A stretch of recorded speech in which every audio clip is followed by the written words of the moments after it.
membaca basmalah. Bismillahirrahmanirrahim. Baik.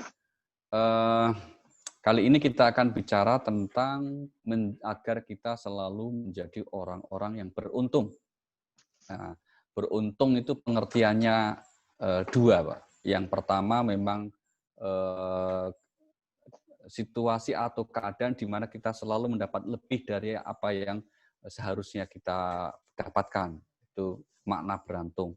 Yang kedua, dalam Al-Quran kemudian kata beruntung itu juga merupakan lawan dari kata rugi. Maka nanti kita akan menggunakan dua hal ini untuk melihat siapakah yang dimaksud dengan orang-orang yang beruntung itu, yaitu dengan kata al-muflihun, aflaha, yang keseluruhannya artinya adalah orang-orang yang beruntung. Ya, mari kita mulai. Ya, bagian pertama dengan menggunakan kata-kata orang yang beruntung. Siapakah mereka ini dan apa syaratnya? Kira-kira begitu ya. Dari penelusuran ayat-ayat Al-Quran, kita mendapati di antara beberapa kelompok yang akan diberi keberuntungan oleh Allah. Yang pertama adalah orang-orang yang tidak pelit. Nah, itu nomor satu. Orang yang tidak pelit itulah yang akan mendapat selalu keberuntungan. Misalnya ini kita lihat surah nomor 64, ya, surah 64 namanya adalah surah At-Taghabun, ayatnya yang ke-16, di mana Allah berfirman, "Fattaqullaha mastata'tum wasma'u wa athi'u wa anfiqu khairan li anfusikum wa ma yuqashuhha nafsihi fa ulaika humul muflihun." Maka bertakwalah kamu kepada Allah menurut kesanggupanmu dan dengarkanlah serta taatlah dan infakkanlah harta yang baik untuk dirimu. Dan barang siapa dijaga dirinya dari kekikiran, mereka itulah orang-orang yang beruntung. Iya, kalimat terakhir Bapak Ibu. Siapa yang dijaga dirinya dari kekikiran, mereka itulah orang-orang yang beruntung. Ya. Jadi orang itu kalau tidak pelit, hidupnya akan selalu diberi keberuntungan oleh Allah Subhanahu wa taala. Sebaliknya, orang itu kalau pelit akan dijauhi keberuntungan oleh Allah Subhanahu wa taala. Nah, maka Al-Qur'an menggunakan argumentasi apa? Hakikatnya orang itu kalau pelit, dia sebenarnya pelit terhadap dirinya sendiri. Nah, kira-kira gitu. Orang itu kalau pelit, dia pelit terhadap dirinya sendiri. Berarti apa? Orang tersebut jauh dari keberuntungan. Nah, ini ditegaskan oleh Allah di surah nomor 47, surah Muhammad, ayat terakhir, ayat 38. Di mana Allah berfirman, A'udzubillahi minasyaitonirrajim. Antum haula'i tud'auna litunfiqu fi sabilillah faminkum may yabkhalu wa may yabkhal fa innama yabkhalu an nafsihi wallahul ghaniyyu antumul fuqara wa in tatawallaw yastabdil qauman ghairakum tsumma la yakunu amsalakum. Ingatlah, kamu adalah orang-orang yang diajak untuk menginfakkan hartamu di jalan Allah. Lalu di antara kamu ada orang yang kikir, dan barang siapa kikir, maka sesungguhnya dia kikir terhadap dirinya sendiri. Dan Allah lah yang maha kaya, dan kamulah yang membutuhkan karunia-Nya. Dan jika kamu berpaling dari jalan yang benar, dia akan menggantikan kamu dengan kaum yang lain. Dan mereka tidak akan durhaka seperti kamu. Iya, barang siapa kikir berarti dia kikir terhadap dirinya sendiri. Nah, ini sering kita sampaikan hal yang sifatnya universal Bapak Ibu. Artinya universal itu begini, orang yang bahkan seandainya dia tidak punya agama sekalipun, kalau dia tidak kikir, tidak pelit terhadap orang lain, maka dia akan diberi keberuntungan oleh Allah Subhanahu wa taala. Maka kenapa? Karena memang salah satu bentuk anugerah dari Allah kepada manusia itu diberinya naluri untuk berbuat baik. Fitrah namanya, naluri berbuat baik. Nah, yang membedakan apa? Kalau dia itu orang beriman, bedanya adalah pada aspek niatnya. Kalau orang beriman, maka berbuat baiknya itu, menolong orangnya itu, tidak pelitnya itu karena mengerti betul atas balasan yang disiapkan oleh Allah atau memang niatnya untuk memperoleh ridha Allah. Maka keberuntungan yang akan diraih oleh orang yang seperti ini tentu berbeda dengan keberuntungan yang diraih oleh orang yang sekedar baik karena naluri. Gitu. Maka kalau orang yang berbuat baik karena gabungan dari naluri kebaikannya dan juga niat baiknya, yaitu karena ingin mendapat ridha Allah dengan membenarkan pahala kelak di akhirat, gitu, itu juga akan diberi bonus keberuntungan lainnya, yaitu apa? Selalu dijadikan urusannya mudah. Nah, ini yang disebut oleh Allah di surah nomor 92, ya, 92 ayatnya yang kelima sampai yang ketujuh. Allah berfirman, fa amma man a'ta wattaqa wa shaddaqa bil husna fasanuyassiruhu lil yusra. Begitu. 92 namanya surah Al-Lail, ya, surah Al-Lail ayat 5 dan 7 sampai 7. Maka barang siapa memberikan hartanya di jalan Allah dan bertakwa dan membenarkan adanya pahala yang terbaik yaitu surga, maka akan kami mudahkan baginya jalan menuju kemudahan atau kebahagiaan. Akan kami mudahkan jalan menuju kemudahan atau kebahagiaan. Untuk siapa ini? Orang yang fa'amma man a'ta wattaqa. Memberikan bantuan kepada pihak lain dengan niat utamanya adalah membenarkan janji Allah. Ya, janji akan memberikan balasan bagi orang yang berbuat kebaikan. Baik. Ini yang pertama. Jadi bersyukurlah selalu kepada Allah atas anugerah yang diraih seseorang berupa apa? Berupa kesediaan untuk selalu menolong orang lain, kesediaan untuk selalu membantu orang lain, karena itu sungguh satu anugerah yang besar, anugerah yang sangat bermakna, karena apa? Akan menjadikan kita tergabung sebagai orang-orang yang selalu diberi keberuntungan. Ya, baik. Ini yang pertama. Kemudian yang kedua, orang-orang yang beruntung itu oleh Al-Quran cirinya adalah orang yang selalu hatinya mengingat Allah sebanyak-banyaknya.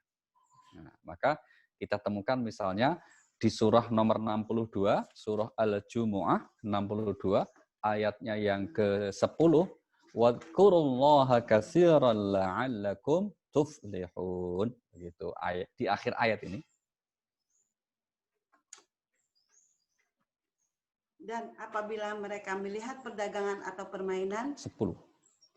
Apabila sholat telah dilaksanakan, maka bertebaranlah kamu di bumi, carilah karunia Allah, dan ingatlah Allah banyak-banyak agar kamu beruntung. Nah, ingatlah Allah sebanyak-banyaknya agar kamu beruntung. Nah, itu ya. Nah, bagaimana cara mengingat Allah? Cara mengingat Allah itu diantaranya yang paling pokok, wajib, utama melalui ibadah sholat. Nah, maka tentu mengingat Allah dalam setiap keadaan, dalam setiap situasi. Kalau dalam bahasa Al-Quran, alladzina yadhkurunallaha qiyaman wa qu'udan wa 'ala junubihim, saat berdiri, duduk, dan berbaring, namun siap. Tapi yang paling utama agar kita selalu bisa menghubungkan hati kita dengan Allah melalui salah satu bentuk ibadah yang diturunkan Allah, disyariatkan oleh Allah, yaitu apa? Sholat. Maka kata Allah, tujuan utama ibadah sholat itu yang terpenting agar mengingat aku. Gitu. Surahnya nomor 20, ayat yang ke-14. Surah 20, surah Toha, ayat 14, di mana Allah berfirman, wa anakhtartuka fastami' lima yuha, innani anallah la ilaha illa ana fa'budani wa aqimis salata li dzikri. Sungguh, aku ini Allah, tidak ada Tuhan selain aku, maka sembahlah aku, dan laksanakanlah sholat untuk mengingat aku. Laksanakanlah sholat untuk mengingat aku. Nah, jadi kalau orang selalu berusaha menghadirkan dalam hatinya untuk mengingat Allah, ya, maka itu akan mengundang keberuntungan. Nah, pertanyaannya, apa bentuk keberuntungannya itu? Di antara bentuk keberuntungan yang akan diperoleh oleh orang yang hatinya selalu mengingat Allah adalah akan diberi ketentraman, kedamaian, ya, ketenangan jiwa. Oh, ini kan mahal sekali nih, Pak. Kenapa? Untuk kadang memperoleh ketenangan itu orang kadang-kadang bayar mahal. Itu kan demi mendapat ketenangan. Mungkin ada yang harus berjalan atau menuju ke tempat tertentu. Mungkin harus ada orang yang maaf cari bentuk ketenangan itu, bahkan ada yang berbuat maksiat atau berbuat dosa.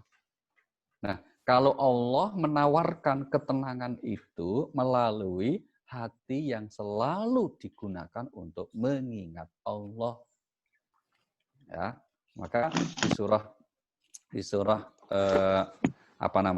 nomor 13, surah 13 namanya surah Ar-Ra'd ayat 28 misalnya Allah berfirman, alladzina amanu wa tatma'innu qulubuhum bi dzikrillah.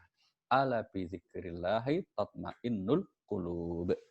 Yaitu orang-orang yang beriman dan hati mereka menjadi tentram dengan mengingat Allah. Ingatlah, hanya dengan mengingat Allah, hati menjadi tentram. Nah, orang-orang yang beriman, hatinya menjadi tentram dengan mengingat Allah. Ingatlah atau ketahuilah, hanya dengan mengingat Allah, hati menjadi tentram. Nah, kira-kira begitu ya. Jadi artinya apa ini?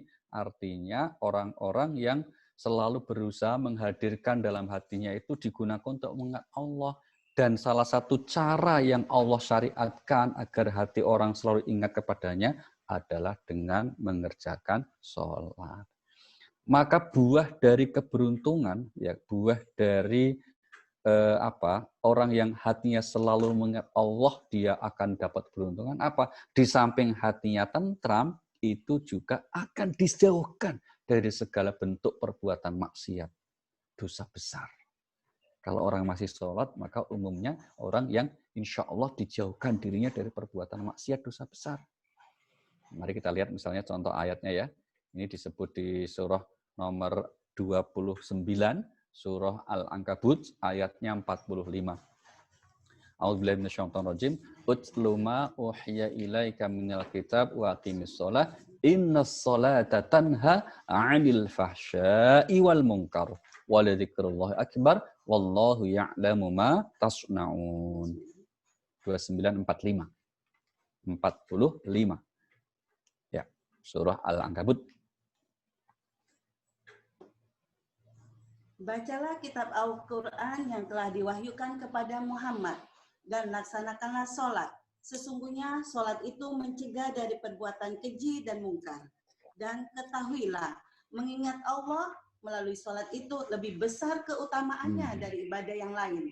Dan Allah mengetahui apa yang kamu kerjakan. Iya, mengingat Allah khususnya melalui sholat itu lebih besar keutamaannya. Di antara bentuk keutamaan keberuntungannya Pak, Allah nyatakan di ayat ini Bapak Ibu akan dijauhkan dari perbuatan keji dan mungkar alias dosa besar. Perbuatan keji itu apa toh contohnya? Kalau di Al-Quran ada tiga Bu. Disebut perbuatan keji itu 3 ya. Dan insya Allah kita dijauhkan oleh Allah itu. Yang pertama namanya perbuatan zina. Itu disebut wala taqrabuz zina innahu kana fahisyah. Jangan kalian mendekati perbuatan zina karena itu perbuatan yang keji. Yang kedua LGBT, kaum Nabi Lut, homoseks. Itu juga perbuatan keji. Yang ketiga Pak, ini yang mengejutkan ini. Ini kaitannya dengan tadi ya, di bagian pasal 1, bahwa orang yang beruntung itu orang yang tidak pelit. Nah, ternyata apa? Di Al-Quran itu salah satu ungkapan ataupun contoh perbuatan keji itu kikir, alias pelit. Kikir. Itu. Ini disebutkan di surah nomor 2 ayat 268. Ya, surah Al-Baqarah surah nomor 2 ayat 268 di mana Allah berfirman, A'udzubillahi minasyaitonirrajim, asy-syaiton ya'idukumul faqra wa ya'murukum bil fahsya. Wallahu ya'idukum maghfiratan minhu wa fadla wallahu wasi'un alim. Setan menjanjikan atau menakuti kemiskinan kepadamu dan menyuruh kamu berbuat keji atau kikir. Sedangkan Allah menjanjikan ampunan dan karunia-Nya kepadamu. dan Allah Maha luas, Maha mengetahui. Setan nakut-nakuti kamu dengan kemiskinan. Logikanya setan tuh begini Bapak Ibu, kamu itu kalau banyak sedekah, banyak infak, banyak memberi, kamu jadi miskin loh. Itu maksudnya setan nakut-nakuti kamu jadi miskin, dengan kemiskinan tuh begitu. Maka kamu itu jangan banyak nolong orang, jangan banyak sedekah, jangan banyak infak. Kamu nanti jadi miskin. Terus begini dong biar nggak miskin, kamu harus kikir. Gitu. Maka dia nakut-nakuti kamu dengan kemiskinan dan dia suruh manusia untuk kikir. Redaksi yang digunakan di sini, dia suruh untuk mengerjakan perbuatan keji dalam kurung kikir. Pertanyaannya, kenapa kok kikir disebut sebagai perbuatan keji? Seperti perzinaan. Di antara jawabannya adalah karena kedua perbuatan jelek buruk ini akibat kerusakannya itu hampir sama, Bapak Ibu. Kalau merajalela perbuatan zina, rusak tatanan sosial. Sehingga nasab seseorang itu enggak jelas akhirnya. Sebaliknya kalau satu masyarakat komunitas itu semuanya pelit, enggak ada yang saling menolong, rusak juga tatanan masyarakat. Kenapa rusak? Ya karena kan enggak ada kerjasama. Padahal kenyataannya manusia itu ditakdirkan oleh Allah masing-masing tingkatan derajatnya beda-beda. Kalau yang mampu sudah tidak mau memberi menolong yang tidak mampu. Yang tidak mampu ya fakir miskin tidak mau menolong terhadap orang yang mampu. Karena apa? Ya mungkin ya karena pelit. Maka itu jadi hancur, jadi rusak hubungan sosial masyarakat. Na'udzubillahi min dzalik. Maka Allah nyatakan, barang siapa yang tidak pelit, mereka hidupnya akan selalu diberi keberuntungan. Baik. Kemudian yang ketiga, Ibu, siapa yang akan diberi keberuntungan itu? Ini ayatnya panjang ya, tapi saya potong dia, yaitu orang-orang yang selalu bertobat. Ini yang ketiga. Bertobat. Nanti Bapak Ibu bisa lihat, ini nggak usah dibaca ayatnya karena panjang banget ini. Ya, surah nomor 24 ayat 31, surah An-Nur namanya. Ini ayat seputar tentang bagaimana perintah Allah agar manusia atau kaum menjaga pandangannya ya, begitu. Itu di penutup ayat Allah berfirman, "Wa tubu ilallahi jami'an ayyuhal mu'minuna la'allakum tuflihun." Begitu. Wa tubu ilallahi jami'an ayyuhal mu'minuna la'allakum tuflihun. Surah 24 ayat 31. Penutupnya saja, penutupnya. Dan bertobatlah. Dan bertobatlah kamu semua kepada Allah, wahai orang-orang yang beriman, agar kamu beruntung. Nah, bertobatlah kamu semua, wahai orang-orang beriman, agar kamu beruntung. Nah, berarti ini kabar gembira untuk kita semua Bapak Ibu. Orang baik itu bukan orang yang tidak pernah berbuat dosa. Bukan orang yang tidak pernah berbuat salah. Tapi orang yang ketika berbuat salah, berbuat dosa, atau masa lalunya banyak kekhilafan, dia segera keingat kepada Allah untuk bertobat. Pertanyaannya, keberuntungan seperti apa yang akan diperoleh oleh orang diraih oleh orang-orang yang bertobat ini? Ya, di antaranya apa? Satu, orang yang bertobat itu dijanjikan oleh Allah apa? Akan mendapatkan doa-doa malaikat arsy. Jadi malaikat itu tidak hanya jumlahnya 10 yang kita kenal, Jibril, Mikail, Israfil, Israel, Mungkar, Nakir, Raqib, Atid, Malik, Ridwan. Bukan hanya itu ya. Tapi ada juga Al-Quran mengatakan malakul arsy, malaikat arsy. Tidak diberi nama, ya, namanya malaikat arsy itu. Nah, mereka itu bertasbih memuji Allah sekaligus mendoakan manusia. Pertanyaannya, siapa yang beruntung mendapat doa-doa malaikat arsy? Yaitu orang yang bertobat. Surahnya nomor 40 ayat yang ke-7. Surah 40 ayat 7 Allah berfirman, A'udzubillahi minasyaitonirrajim, alladzina yahmiluna arsya wa man haulahu yusabbihuna bihamdi rabbihim wa yu'minuna bihi wa yastaghfiruna lilladzina amanu. Malaikat-malaikat yang memikul arsy dan malaikat yang berada di sekelilingnya bertasbih dengan memuji Tuhannya. Dan mereka beriman kepadanya, serta memohon ampunan untuk orang-orang yang beriman. Seraya berkata, ya Tuhan kami, rahmat dan ilmu yang ada padamu meliputi segala sesuatu. Maka berilah ampunan kepada orang-orang yang bertobat dan mengikuti jalan Allah dan memelihara mereka dari azab neraka. Iya, berilah ampunan atas orang-orang yang bertobat. Yang bertobat. Ini mendapat doa dari malaikat agar diberikan ampunan, ya, agar diberikan keberuntungan berupa ampunan dari Allah Subhanahu wa taala. Apa kemudian doa ini dikabulkan? Nah, sepanjang manusia tersebut bertobat sungguh-sungguh, Allah menegaskan akan mengampuni seluruh dosa tanpa kecuali. Ya, ini sekaligus kabar gembira untuk orang-orang yang bertobat, orang-orang yang mau kembali ke jalan yang benar, kebaikan ya. Nah, kita lihat misalnya surah nomor 39, surah 39 ayatnya yang ke-53. Ya, surah 39 ayat 53.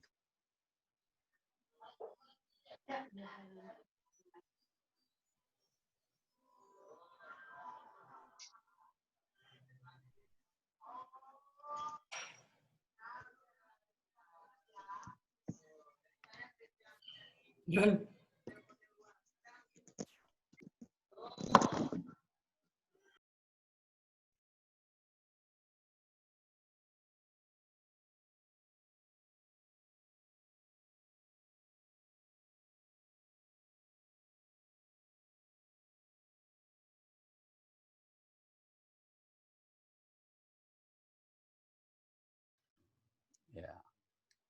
Ya. Jangan berputus asa dari rahmat Allah. Kenapa? Karena sungguh Allah akan mengampuni seluruh dosa tanpa kecuali. Semua diampuni. Dosa syirik, dosa apa saja, ya dosa syirik kan dikatakan dosa paling gede ya. Untuk apa itu diampuni? Untuk yang bertobat. Nah, maka bagi orang yang telah berbuat dosa, berbuat salah, sepanjang masih ada usia, masih ada umur, masih ada nafas, masih ada hayat di kandung badan, dia kembali kepada Allah, diampuni oleh Allah semuanya. Biasanya ini Bu Nuning protes nih, masa enak banget gitu? Nah, protesnya begitu biasanya udah gitu. Masa gitu sih enak banget? Ya begitulah Allah itu. Memang Allah itu Tuhan kita itu enakan kok. Tuhan yang enakan itu, bukan Tuhan yang apa dendam, yang suka marah. Enggak, maha baik, baik banget itu Tuhan itu ya. Nah, so, kalau manusia berbuat dosa besar mau kembali ya diampuni semuanya. Oh kalau gitu enak dong, nanti banyak berbuat dosa, nanti setelah menjelang meninggal langsung tobat, enak ya. Masalahnya kita itu enggak tahu kapan umur kita, jadi nggak bisa kita rencanakan. Ya, kapan usia kita sampai diberikan oleh Allah. Maka kalau ingin kembali kepada Allah dengan berbuat baik, dengan memohon ampun, ya enggak usah nunggu sampai usia tertentu. Wong kita enggak tahu. Bagi Pak Mul ini, Pak Mul udah masuk belum nggih? Pak Mul. Pak Mul sebagai pencinta wayang kulit, ini kan ada dalang milenial yang terkenal dari Jogja, namanya Pak Seno Nugroho. Wah, itu usia 48 tahun, goes meninggal, Pak. Ya, goes meninggal. Wafat, ya memang sudah saatnya. Tapi kan, Masya Allah gitu ya, nggak tahu-tahu beliau juga seger buger sehat, terus kemudian sementara jadwal tayangnya untuk dalang itu banyak banget, ya. Tapi ya segitulah namanya manusia. Maka apa? Orang yang tidak menunda untuk kembali kepada Allah dengan bertobat sungguh-sungguh itu akan diberikan keberuntungan. Berupa apa? Di antaranya tadi diberikan ampunan dan mendapatkan doa-doa dari malaikat. Apakah ada indikator yang menunjukkan tobat seseorang itu diterima? Nah, kalau diterima tidaknya tobat itu urusannya Allah. Seperti kata Allah mengatakan ya di Al-Qur'an itu, kita tidak persis, ya, tidak tahu persis. Mari kita lihat misalnya di surah nomor 3 ayat 128, ya. surah 3, surah Ali Imran ayat 128. Allah berfirman, "Laisa laka minal amri syai'un aw yatuba 'alaihim aw yu'adzibahum fa innahum zalimun." Itu bukan menjadi urusanmu Muhammad. Apakah Allah menerima tobat mereka atau mengazabnya? Karena sesungguhnya mereka orang-orang zalim. Nah, jadi urusan menolak atau menerima tobat itu prerogatif Allah Subhanahu wa taala. Maka Allah bilang bukan urusanmu wahai Nabi, apalagi wong Nabi aja dikatakan bukan urusannya, apalagi manusia yang biasa gitu ya. Lah terus apa dong kalau gitu indikatornya? Nah, salah satu tanda bahwa seseorang itu tobatnya diterima oleh Allah adalah istiqomah dalam perbuatan baiknya. Itu. Jadi dia setelah berusaha untuk berusaha untuk apa ya, merubah ataupun mengembangkan dirinya atau untuk menyadari kesalahannya terus berusaha berbuat baik, dia konsisten berbaiknya itu semampu-mampunya. Meskipun bukan berarti terus nggak punya dosa, nggak punya salah, ya biasa aja. Jadi kalau orang itu bertobat bukan berarti terus jadi malaikat. Enggak, ya biasa tetap jadi manusia, tapi tidak lagi dominan perbuatan dosa besarnya gitu loh. Tapi dia berusaha istiqomah yang lebih banyak perbuatan baiknya. Itu tanda orang yang tobatnya diterima Allah Subhanahu wa taala. Surah nomor 20 ayat 82 itu mengabarkan hal ini. Ya. Surah 20 Toha ayat 82 Allah berfirman apa?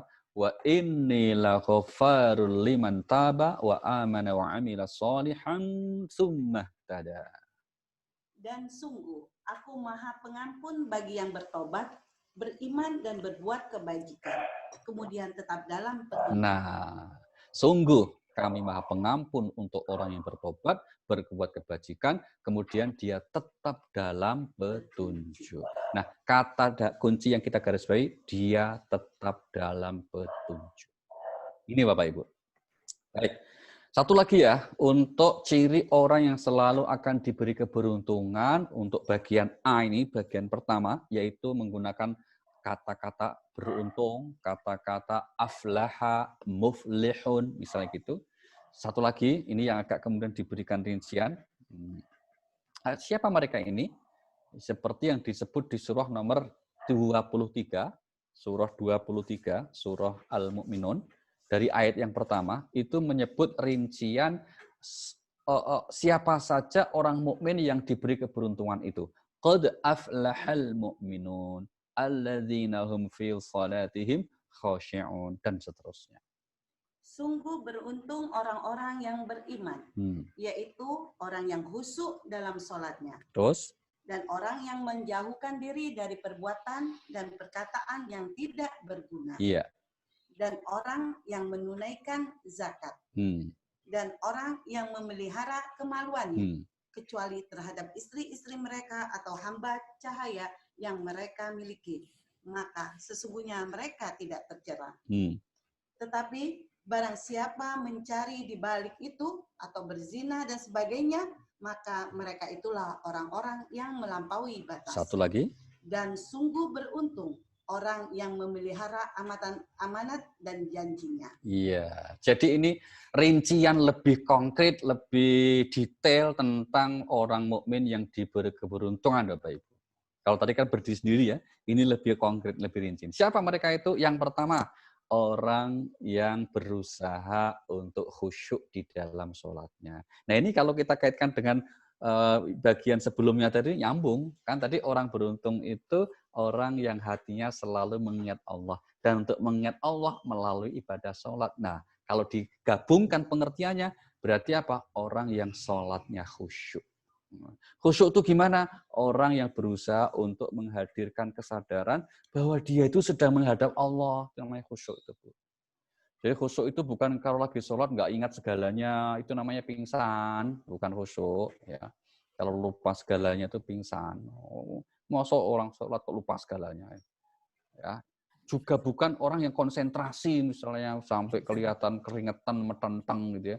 Itu bukan khusyuk, namanya tegang. Bukan khusyuk. Khusyuk itu apa? Perbuatan hati. Yaitu orang yang ketika sholat dia merasa betul dia sedang menghadap Allah Subhanahu wa taala. Kira-kira begitulah. Itu namanya orang yang khusyuk dalam ibadah sholatnya. Nah, tentu kualitas sholat masing-masing orang, tingkat kekhusyukannya bisa berbeda-beda. Tapi catatan kita apa? Jangan merasa berkecil hati kalau sholat kita belum khusyuk. Jangan terus, oh kalau gitu aku ini nggak khusyuk ya, nggak sholat aja lah. Oh enggak, tetap ya. Sebisa-bisanya tetap sholat. Lupa aja. Bahwa nanti kadang khusyuk, kadang enggak, yaitu namanya juga manusia. Dan enggak usah khawatir kalau kita merasa belum khusyuk. Kenapa? Karena banyak temennya. Itu loh. Umumnya orang ya sholatnya ya gitulah.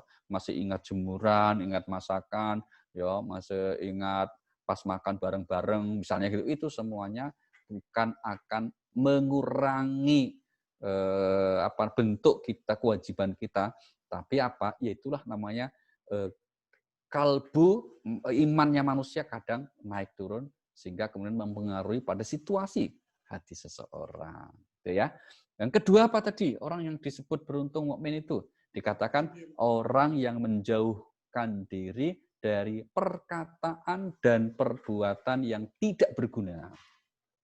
Nah, ini pasti setiap orang menyebut hal yang tidak berguna itu relatif. Pandangan orang tentang apa sih contoh yang berguna relatif. Karena perbuatan yang menurut orang lain tidak berguna, tapi bagi yang lain berguna.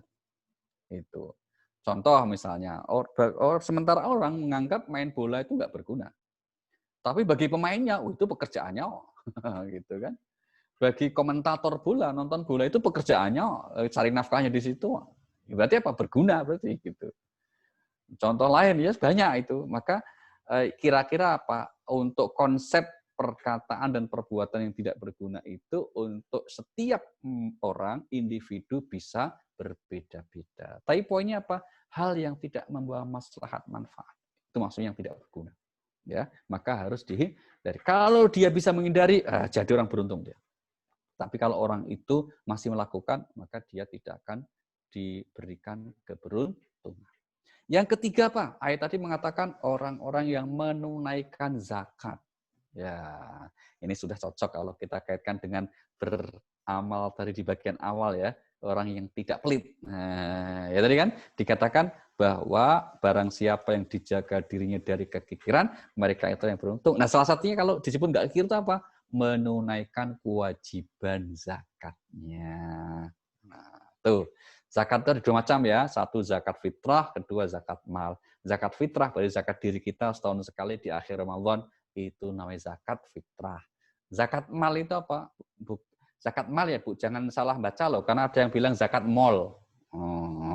Kalau zakat mall itu nggak ada, yang ada itu kalau pergi ke mall itu misalnya itu jalan-jalan bukan zakat. Zakat mal, bukan zakat mall. Kalau zakat mal itu zakat yang berkaitan dengan harta yang kita miliki setelah memenuhi ketentuan. Ketentuannya apa? Misalnya apa? Tergantung haulnya yang sudah mencapai setahun. Yang kedua apa? Nisab minimalnya atau batas minimal satu harta diwajibkan untuk ditunaikan zakatnya. Nah, itu zakat mal ya. Kemudian berikutnya apa? Oh ini yang penting sekali. Orang yang akan diberi keberuntungan oleh Allah itu orang yang bisa menjaga kehormatannya. Nah, kalau kita lagi contohkan dari Ibu ya, contohkan dengan rumus tadi kan, orang sholat itu dapat menjauhkan dirinya dari perbuatan keji dan mungkar. Nah, cocok, udah sama itu. Jadi ini kayaknya surah ini konklusi, kesimpulan konklusi dari keberuntungan-keberuntungan tadi. Kan tadi kan dikatakan, orang yang sholat dengan bagus, mengingat Allah, berarti akan hatinya tentram. Indikator orang sholat bagus, apa? Jauh dari perbuatan keji dan mungkar. Perbuatan keji contohnya apa? Zina. Maka di ayat ini yang beruntung siapa? Yang menjaga kehormatannya, tidak melakukan perbuatan zina, kata Allah di ayat ini. Ya kan? Maka kalau orang mencari kesenangan seperti itu, bukan dengan istri atau pasangannya, dikatakan orang telah berbuat melampaui batas. Ya, baik. Terus satu lagi apa tadi? Orang yang menunaikan amanah dan memenuhi janji-janjinya. Ini saya kira cocok untuk para politisi. Nah, Cocok untuk orang yang sekarang sedang bersiap untuk mengikuti pilkadal. Ya, pilkadal itu artinya pemilihan kepala daerah langsung. Itu singkatannya pilkadal. Nah, apa bedanya antara pilkada dengan pilkab? Nah, gimana? Itu pilkada dengan pilkab. Nah, bedanya nanti di Japri aja ya, jangan di sini, nggak bagus itu kira-kira gitu ya. Baik, langsung berikutnya. Ini kan beberapa contoh keberuntungan dengan menggunakan redaksi orang-orang yang beruntung. Nah, kita temukan juga di Al-Quran, Bapak Ibu, orang yang akan diberi keberuntungan alias tidak rugi. Nah, ya, yaitu orang yang tidak rugi. Siapa orang yang akan merugi? Sebaliknya kalau bisa menghindari tidak beruntung, mari kita lihat ayatnya. Contohin contoh. Surah nomor 63, namanya surah Al-Munafikun, ayatnya yang ke-10. Ya ayyuhalladzina amanu la tulhikum amwalukum wala auladukum an dzikrillah. Wa may yaf'al dzalika faulaika humul khasirun. Dan infakkanlah sebagian dari apa yang telah kami berikan kepadamu sebelum kematian datang kepada salah seorang di antara kamu. Lalu dia berkata atau menyesali, ya Tuhanku, sekiranya engkau berkenan menunda kematianku sedikit waktu lagi, maka aku dapat bersedekah dan aku akan termasuk orang-orang yang soleh. Ayat 9-nya. Wahai orang-orang yang beriman, janganlah harta bendamu dan anak-anakmu melalaikan kamu dari mengingat Allah. Dan barang siapa berbuat demikian, maka mereka itulah orang-orang yang rugi. Nah, cocok tak Bu? Sudah? Dengan yang pertama tadi, ayat 9-nya ya. Barang siapa yang berbuat demikian, yaitu apa? Yang melalaikan Allah, karena faktor harta, faktor keluarga itu, dianggap sebagai orang yang rugi. Maka kebalikannya apa? Orang yang selalu hatinya mengingat Allah, maka menjadi orang yang beruntung. Nah, cocok sudah. Begitu. Maka orang-orang yang selalu berusaha mengingat Allah beruntung. Tapi kalau dia melalaikan, melupakan Allah, maka dikatakan di ayat ini menjadi orang-orang yang merugi. Gitu. Yang cilaka apa? Kalau rugi dunia dan rugi akhirat. Nah, ini orang rugi. Nah, ini kalau kita gatukkan, kita cocokkan dengan yang atas, ketemu semua itu. Berikutnya orang yang rugi itu siapa? Orang yang kemudian tidak diampuni oleh Allah. Karena dia nggak bertobat. Itu oleh Al-Quran dikatakan sebagai lanakunanna minal khosirin. Itu yang ucapan doanya Nabi Adam itu ya. Doa Nabi Adam seperti yang disebut di surah nomor 7 Al-A'raf ayat yang ke-23. Itu ada doa Nabi Adam. Qala rabbana walamna anfusana wa illam taghfir lana wa tarhamna lanakunanna minal khasirin. Ayat 23. Surahnya nomor 7, ayatnya 23.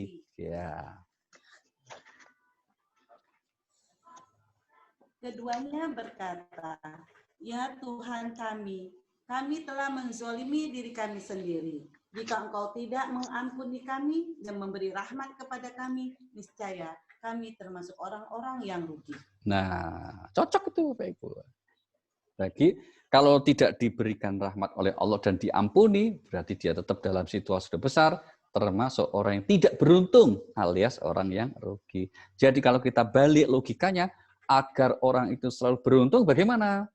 Mintalah selalu ampunan kepada Allah. Alias apa? Bertobatlah. Maka tadi di awal dikatakan, bertobatlah wahai orang-orang mukmin agar kamu menjadi orang-orang yang beruntung. Nah, tidak rugi artinya. Lagi, siapa itu orang yang dikatakan tidak akan rugi, tidak akan beruntung? Maka kita harus melakukan hal yang sebaliknya, ya.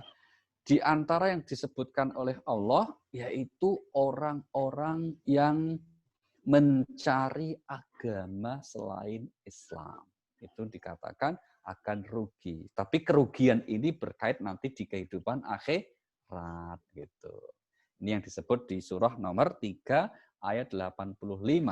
Surah nomor 3 ayat 85 di mana Allah berfirman, "Wa may yabtaghi ghairal islami dinan falan yuqbala min wa huwa fil akhirati minal khasirin." Dan barang siapa mencari agama selain Islam, dia tidak akan diterima. Dan di akhirat dia termasuk orang yang rugi. Jadi agar tidak termasuk orang yang rugi, maka jangan sekali-kali mati kecuali sebagai seorang muslim. Gitu itu Bu. Baik, yang terakhir, ini terakhir. Ya, yang beruntung alias tidak akan rugi itu adalah orang-orang yang berusaha untuk seperti yang disebut di surah Wal Asri, surah 103, kita umumnya sudah hafal ya. Wal asri innal insana lafi khusrin illa alladzina amanu wa amilus solihat wa tawasaw bil haqq wa tawasaw bis sabr. Demi masa, sungguh manusia berada dalam kerugian, kecuali orang-orang yang beriman dan mengerjakan kebajikan serta saling menasehati untuk kebenaran dan saling menasehati untuk kesabaran. Allah sampai bersumpah dengan ungkapan demi masa, ya, demi waktu, asar, waktu yang menjelang maghrib, menjelang malam. Berarti ini umat Nabi Muhammad, kita itu sebagai manusia menjalani dalam episode waktu sudah asar nih, alias dunia ini sudah dekat dengan datangnya kiamat. Ya, Nabi bersumpah dengan waktu. Seperti itu Allah menggunakan sumpahnya. Semua manusia dalam kerugian, alias tidak beruntung. Supaya tidak rugi, supaya jadi orang beruntung, piye? Nomor 1 syaratnya, beriman. Nah, cocok lagi dengan tadi yang sebelumnya di atasnya. Barang siapa yang mencari agama selain Islam tidak akan diterima dan termasuk orang rugi. Ayo cocok. Maka supaya tidak rugi, beriman. Yang kedua sama, amal soleh. Nah, cocok lagi. Bentuk amal soleh itu diantaranya apa? Contohnya, suka berinfak, tidak pelit. Maka orang kalau tidak pelit, hidupnya akan selalu beruntung. Oh, cocok lagi. Dan berikutnya yang ketiga apa? Saling berpesan, berbuat kebaikan, dan saling berpesan dalam perbuatan kesabaran. Nah, ini berarti apa? Ini berarti berkaitan dengan kehidupan sosial masyarakat. Kalau yang pertama, kedua ini berkaitan dengan individu, keimanan itu masing-masing individu, tapi syarat agar kita tidak rugi dan selalu diberi keberuntungan adalah kita senantiasa menjaga hubungan kebaikan, nah ya, dalam hubungan hablum minan nas antara sesama kita dalam bentuk apa? Saling berpesan ke dalam kebaikan dan kesabaran. Baik, Bapak Ibu sekalian, semoga kita semuanya termasuk orang-orang yang selalu akan diberi keberuntungan di dunia dan di akhirat nanti. Insya Allah. Baik, silakan mungkin ada yang ingin disampaikan. Biasanya Bu Nuning akan mulai itu. Silakan Bu. Untuk dibuka mute-nya, mic-nya di-unmute ya. Mohon jangan di-mute ya, mic-nya di-unmute. Nah, kira-kira gitu.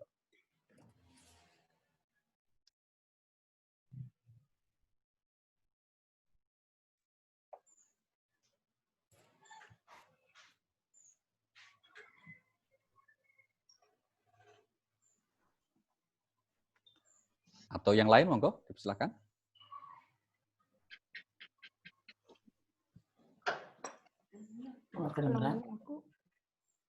Ustaz, ya suara saya, Mbak. Mau bertanya Pak Ustaz? Monggo, Dok. Monggo. Ya, jadi yang namanya bertobat tuh bentuknya yang real itu bagaimana Pak Ustaz? Oh, atau tindakan yang konkretnya itu bertobat? Baik. Terima kasih. Matur nuwun, Dok. Itu pertanyaan yang saya kira bagus sekali ya. Secara garis besar, jenis dosa itu ada 2 macam. Ada 2 macam jenis dosa. Maka nanti juga setelah teridentifikasi, ini akan menentukan bagaimana cara tobatnya. Dosa yang pertama berkaitan dengan hak Allah, dosa terhadap Allah. Nah, Kalau berupa dosanya terhadap Allah, maka bentuk tobatnya ada 3. Caranya ya, bentuk tobatnya ada 3 macam, 3 jalan, 3 rukun, 3 yang harus dilakukan. Yang pertama apa? Dalam hati sungguh menyesal perbuatan dosanya itu. Bentuk dosa itu kan bisa dalam bentuk misalnya melanggar larangan Allah, ya. Melanggar larangan Allah itu misalnya ya kita tidak boleh memakan makan yang haram kok kita makan gitu ya. Itu namanya larangan Allah dilanggar. Tidak boleh berzina kok berzina, itu larangan Allah dilanggar. Ada juga dosa terhadap Allah itu berupa meninggalkan kewajiban. Nah, misalnya seorang muslim yang tidak ada alasan apapun, kemudian tidak mengerjakan sholat, yaitu melanggar atau tidak melaksanakan kewajiban. Nah, cara bertobatnya tadi nomor 1 apa? Menyesali dalam hati. Ya, itu yang pertama. Setelah bersalah. Yang kedua apa? Yang kedua kemudian segera menghentikan perbuatan dosanya. Ya, segera stop atas perbuatan dosanya itu. Dan yang ketiga, mengganti dengan perbuatan yang baik.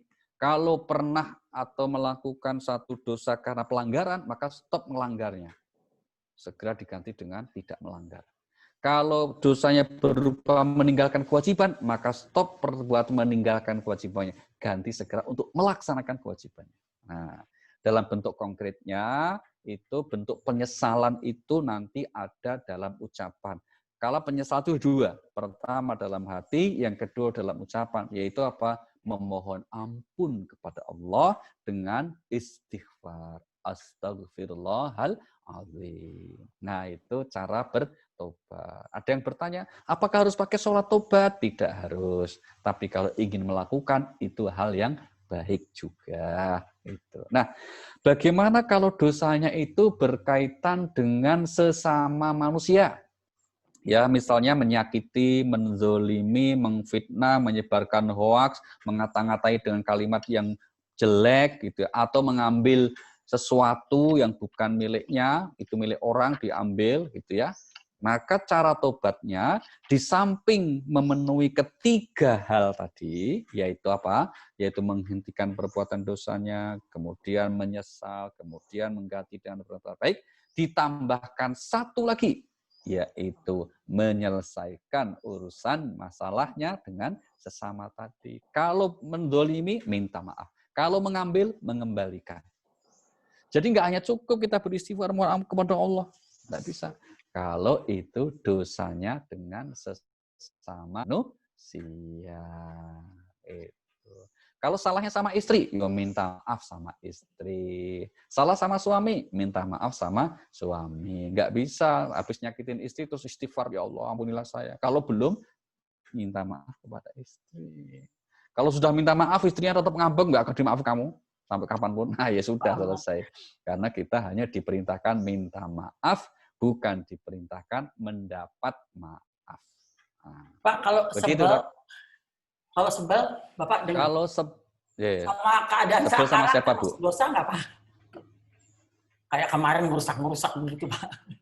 Soalnya ada temen yang takut, aduh, saya dosa. Yang rusak-rusak dosa. Kalau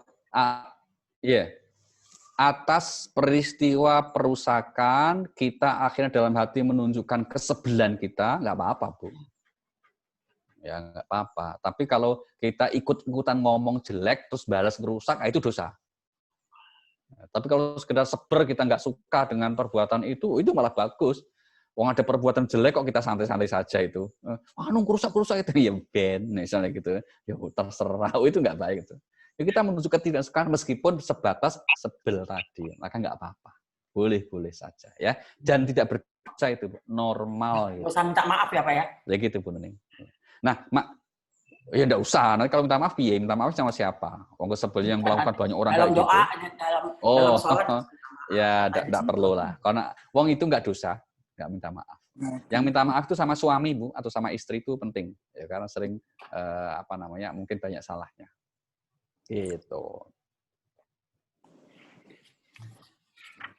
Yang lain, monggo, masih ada? Lupa nih kelamaan sih, Pak, nggak ngaji.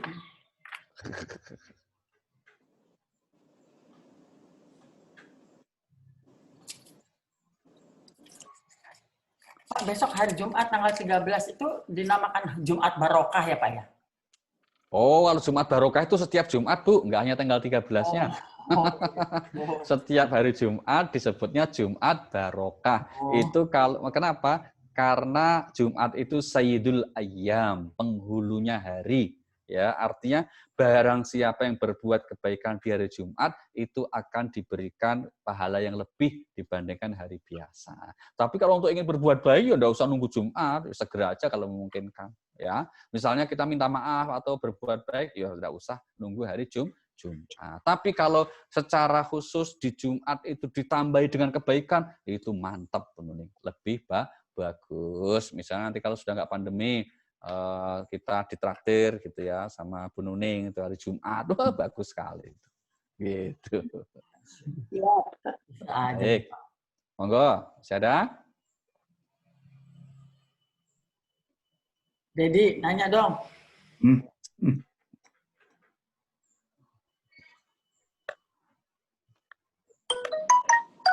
Pak Dedi belum ngopi, Bu. Jadi Bapak kemarin banyak ceritanya Pak di sana, Pak.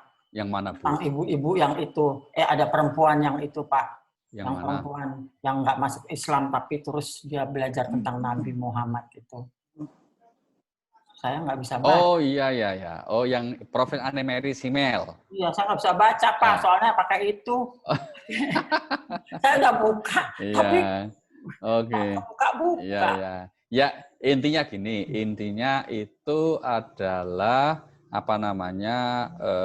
satu bentuk karya penelitian dari mayoritas umat Islam di dunia ini yang umumnya sangat mencintai Rasulullah. Itu aja kok sebetulnya. Inti kesimpulannya begitu. Jadi beliau menggambarkan bagaimana kecintaan umat Islam terhadap Nabi Muhammad Sallallahu Alaihi Wasallam itu dengan berbagai macam ekspresinya. Nah, kalau orang Jawa misalnya dengan ekspresi mengadakan acara Maulid Nabi, demikian juga orang Indonesia umumnya, ada yang juga mungkin membuat selamatan, membawa makanan-makanan nanti dimakan bersama, ya. Kalau ada juga kampung yang kalau pas Maulid itu mereka saling bawa makanan, nanti ditukar, Bu, makanannya itu.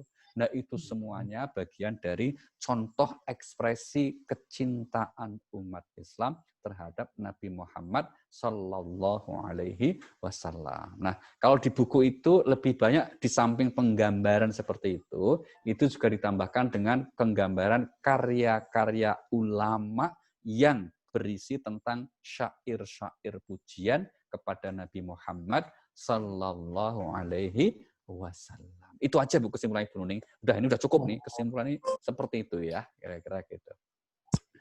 Baik. Pak, mau tanya lagi, Pak. Itu Nabi itu ada istri yang namanya Fatimah, Pak? Enggak ada, Bu. Itu Fatimah putrinya, Bu. Iya. Jadi istri Nabi itu ya yang beliau istri utamanya itu namanya Khadijah. Ini beliau menikah selama 28 tahun dengan Khadijah dan dikaruniai 6 orang anak. Dari 6 orang anak putra-putri Nabi ini, ya saya sebut namanya Al-Qasim, ini yang barep, laki-laki.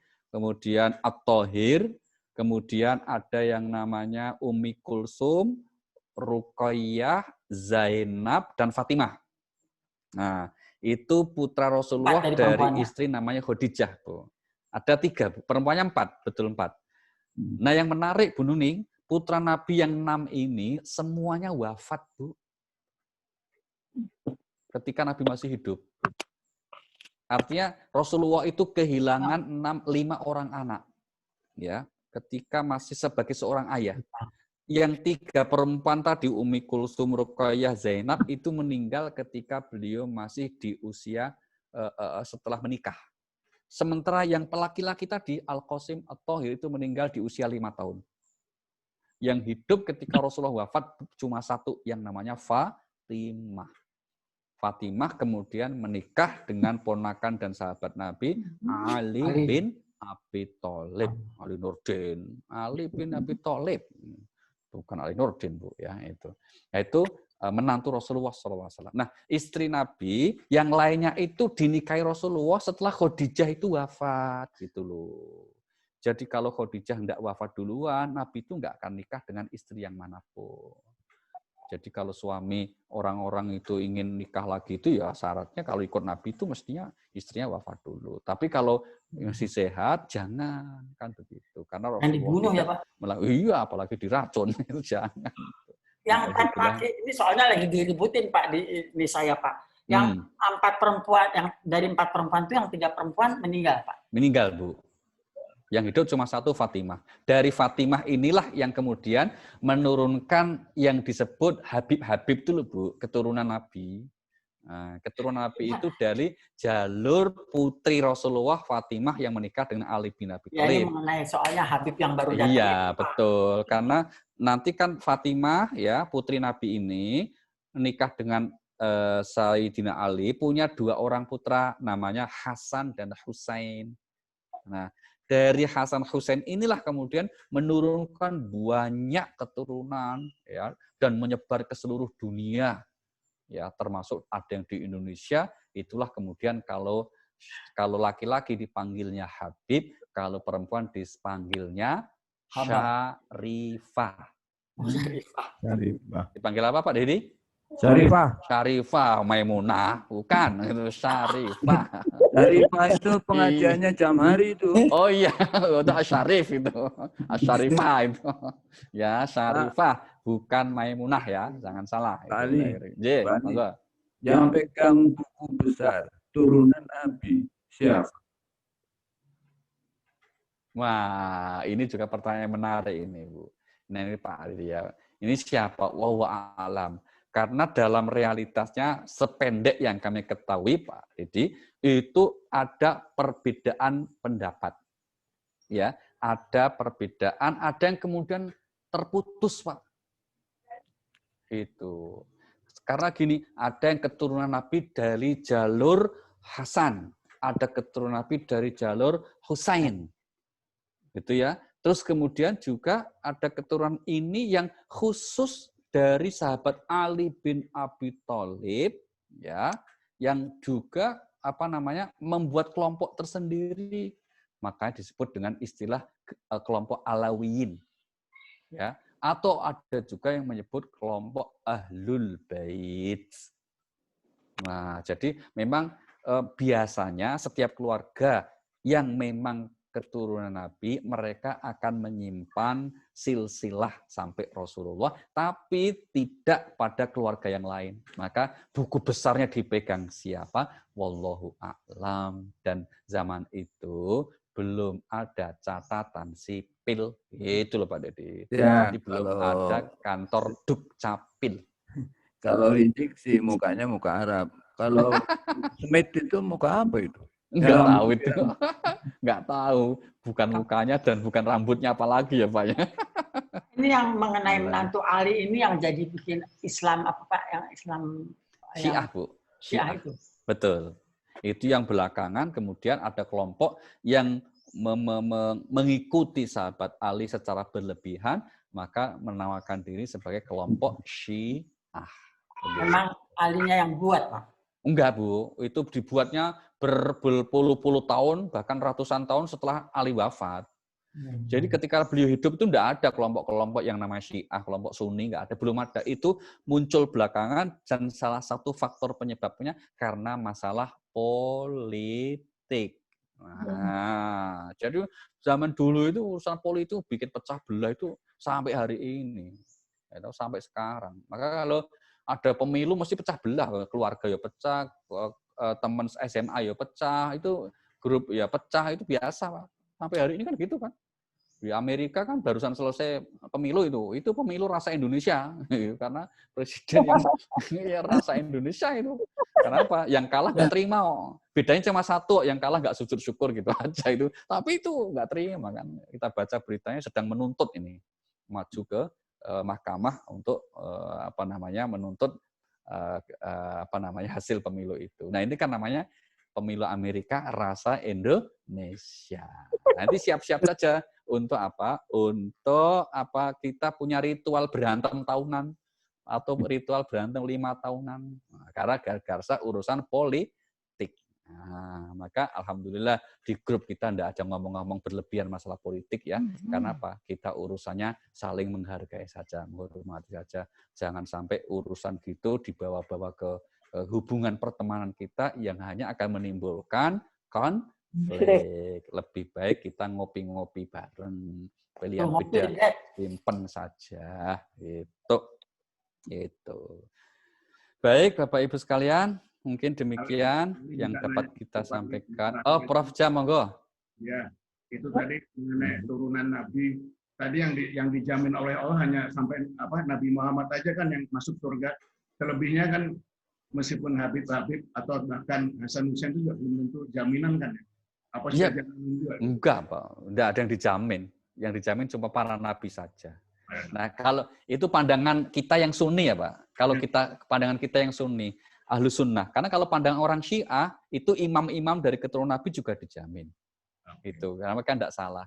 Nah, meskipun memang Rasulullah tidak menegaskan dijamin, tapi kita sebetulnya masih banyak keturunan Nabi yang sangat baik, yang baik-baik, dan itu insya Allah juga ahli surga. Masih banyak.